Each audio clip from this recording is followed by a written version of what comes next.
Training বন্ধ করতে হবে, ট্রেনিং। হ্যাঁ, একজন মারা গেছে এখানে, আর এই ট্রেনিং ট্রেনিং খালি ট্রেনিং বন্ধ করতে হবে।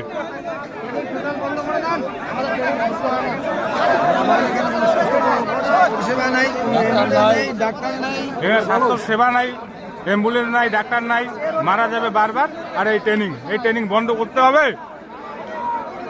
এখানে না জলের ব্যবস্থা না আর কিছু, আমাদের এখানে ভবিষ্যতের মতো নেই।